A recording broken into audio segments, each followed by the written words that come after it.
లడ్డూ కల్తీపై వరుస వాయిదాలు, శ్రీవారి ఫోటోలతో వైసీపీ సభ్యుల నిరసనపై రచ్చ, ప్రభుత్వ స్టేట్మెంట్ సందర్భంగా మండలి చైర్మన్ మంత్రి పయ్యావుల, ప్రతిపక్షాల మధ్య గొడవ, జగన్ మండలి చైర్మన్ మోషేన్ రాజు క్రిస్టియన్లంటూ అచ్చెన్నాయుడు రేపిన మతం మంటలు వెరిసి ఇది 15 రోజుల పాటు శాసనమండలిలో జరిగిన తీరు. ఇలాంటి పరిణామాల మధ్య మొత్తానికి సెషన్ ముగిసింది. ఏపీ శాసనమండలి సమావేశాలు హాట్ గా నడిచాయి. అసెంబ్లీ సమావేశాలకు హాజరుగాని వైసీపీ మండలిలో మాత్రం తగిన బలముండడంతో ప్రశ్నోత్తరాలు, స్వల్పకాలిక చర్చల్లో అధికార పక్షాన్ని ఇరుకున పెట్టేందుకు ప్రయత్నించింది.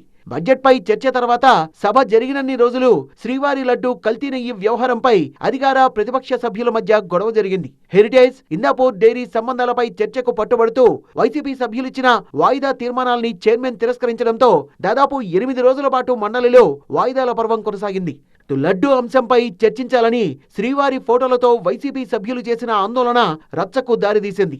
కాళ్లకు చెప్పులు వేసుకుని వైసీపీ ఎమ్మెల్సీలు దేవుడి ఫోటోల్ని ప్రదర్శించారని నిరసన తెలిపిన తర్వాత ఫోటోలు పక్కన పడేశారని అధికారపక్ష సభ్యులు ఆరోపించారు. అయితే తాము ఏ తప్పు చేయలేదని సీఎం చంద్రబాబు చాలా సందర్భాల్లో షూలు వేసుకుని దేవుడి ఫోటోలు తీసుకున్నారని వైసీపీ సభ్యులు ప్రత్యారోపణలు చేశారు. తర్వాత లడ్డు, నెయ్యి కల్తీపై స్వల్పకాలిక చర్చకు సిద్ధమని ప్రకటించడంతో మండలిలో బడ్జెట్ పద్దులపై చర్చ జరిగింది. అటు లడ్డూపై స్వల్పకాలిక చర్చ సందర్భంగా ఇందాపూర్, హెరిటేజ్ రెండూ ఒకటే అని వైసీపీ ఆరోపణలు చేసింది. ఇందాపూర్ డైరీకి లబ్ధి కోసం కూటమి ప్రభుత్వం నెయ్యి కల్తీ అంటూ కుట్ర చేసిందంటున్నారు వైసీపీ సభ్యులు.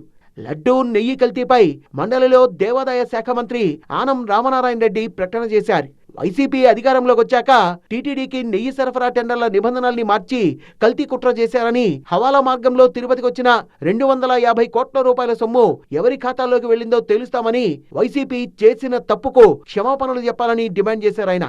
చివరి రోజు కూడా మండలిలో అధికార విపక్షాల మధ్య మాటల యుద్ధం జరిగింది. ద్రవ్య వినిమయ బిల్లు, కాగ్ రిపోర్ట్పై వాగ్వాదం జరిగింది. కేంద్ర ప్రభుత్వ నిధుల్ని ప్రభుత్వం పక్కదారి పట్టించిందన్నారు మండలిలో ప్రతిపక్ష నేత బొత్స. వైసీపీ ప్రతి అంశంలో కూడా ప్రజల్ని తప్పుదోవ పట్టించేందుకు ప్రయత్నించిందని, వారి ఆరోపణల్లో వాస్తవాలు లేవని కౌంటర్ ఇచ్చారు మంత్రి పయ్యావుల కేశవ్.